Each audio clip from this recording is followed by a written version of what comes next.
SMT Nation, we back. Nation, it's time to unpack the T-Mobile new plan. What are they? Go5G next. Okay, so this is basically an add-on plan since T-Mobile has revamped their plans just recently, just a few months ago. And I think I have a good idea as to what's going on here, what T-Mobile's trying to accomplish. Let's take a look at the plan itself, some of the details, what it means for T-Mobile, and how it finds itself placed within the industry. And maybe you can kind of have a better idea of what T-Mobile's trying to achieve here. All right, so I'll be linking the Dano article from Light Reading. It'll be in the description for you as a reference point. We'll also be using a chart from that same article. All right, so all that will be in the description. Also in the description, the Real SMT Buy Me Coffee link. If you want to support your creators directly, that's one way you could do it. There's other ways as well down in the description. You can find those. And don't forget, if you don't like, really expensive wireless plans and you're looking to save money, don't need all the, all the extras and all the, all the things that seem like they're not necessary, but you want a good deal on wireless service, the Fox can give it to you. All right, so using our partner link, you can still take advantage of the deflation promo, which is still ongoing, and the offers are active. Okay, so using our partner link, mintmobile.com/Sneed, you can get those deals. All right, I still see deflation promotional pricing is active. All right, so they'll ship you a SIM card really quick, or you can activate an eSIM. It's all super easy. You can get that great deal and use that money on anything else other than wireless service. All right, check them out, mintmobile.com/Sneed. Okay, so T-Mobile's press release for the plans really made it sound like this is the plan of all plans, right?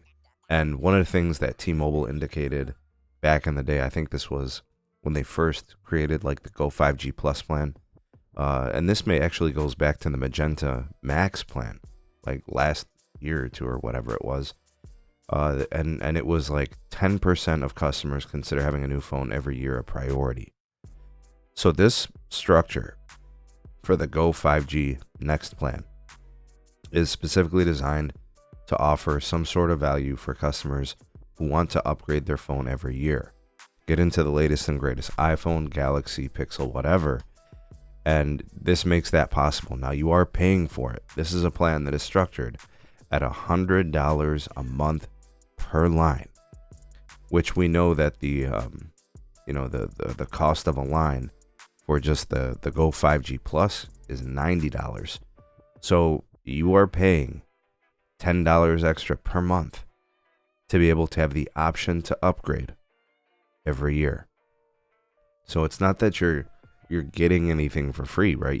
It's built into the plan that you'll be paying for your upgrades. So, is this something that's attractive? Is it something that's important to you? Does it get people to switch from Verizon or AT&T due to phone upgrades, right?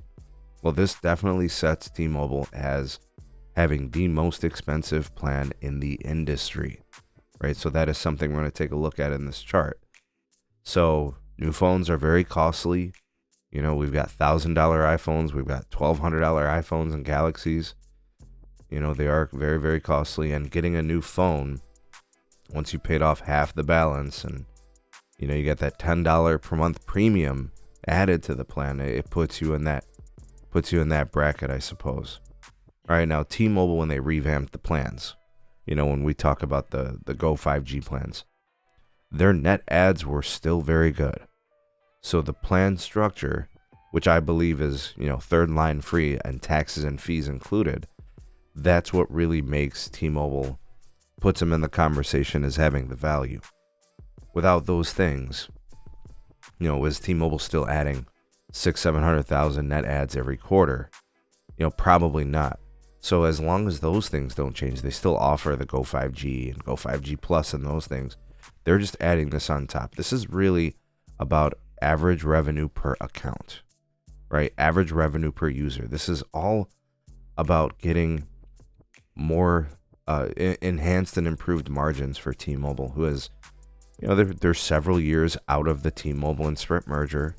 This is a different phase of the business. So there's nothing holding them back from creating higher priced plans and raising plan costs and fees.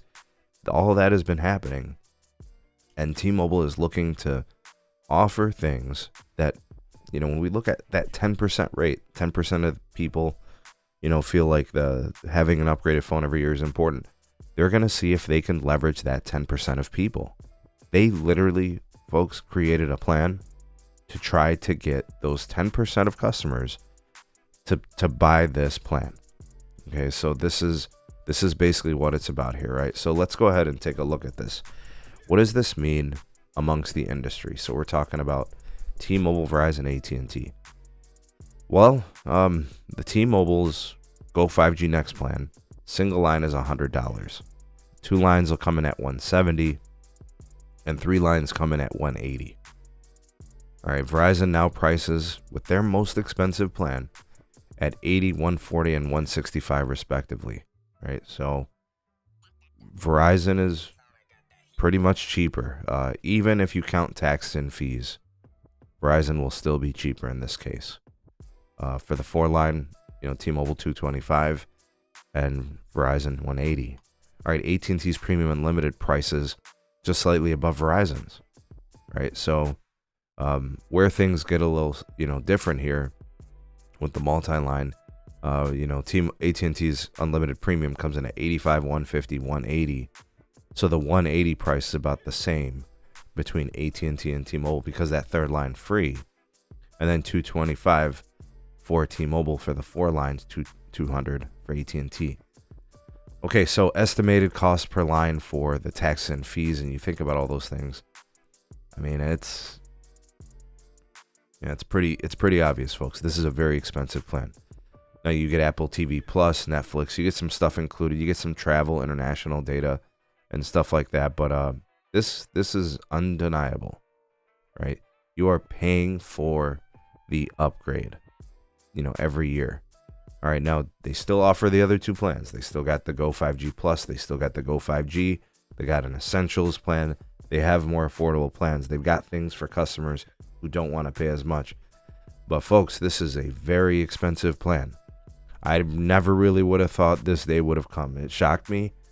But T-Mobile was the first company to create a cellular plan that was $100 a line.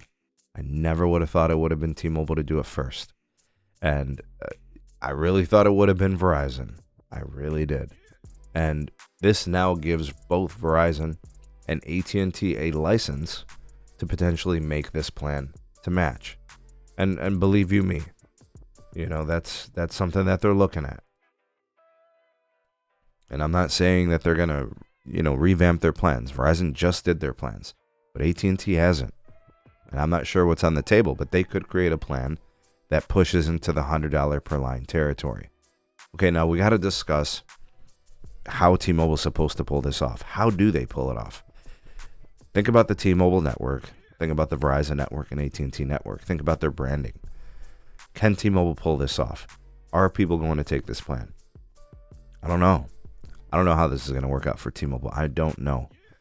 One thing I do know is that generally speaking, T-Mobile has the smallest network of the big 3. T-Mobile also has the weakest call performance and the least reliable network of the big 3. I think it's shocking that they're willing to charge $100 for a line of service just because of a phone upgrade. I don't think the T-Mobile network is all bad. I think they have a very fast capacitive 5G network and those types of things. And I also think like the hotspot allowance and the international data is great. There are features on these plans from T-Mobile.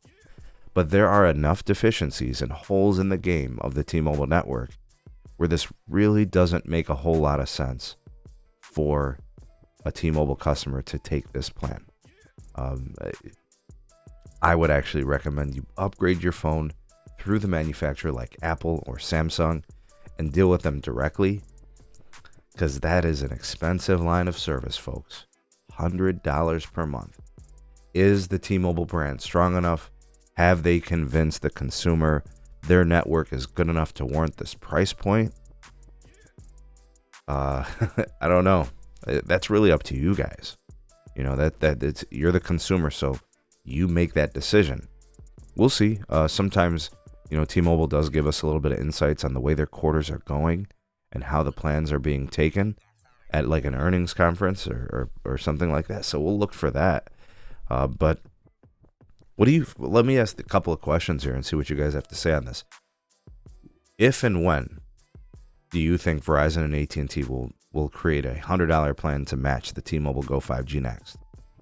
Also, do you think T-Mobile is going to be able to pull this off? Will they make conversions? Do people want this plan? And can T-Mobile warrant and command this price point based on their network in this current iteration and based on the feature set? Do you guys think it's worth it?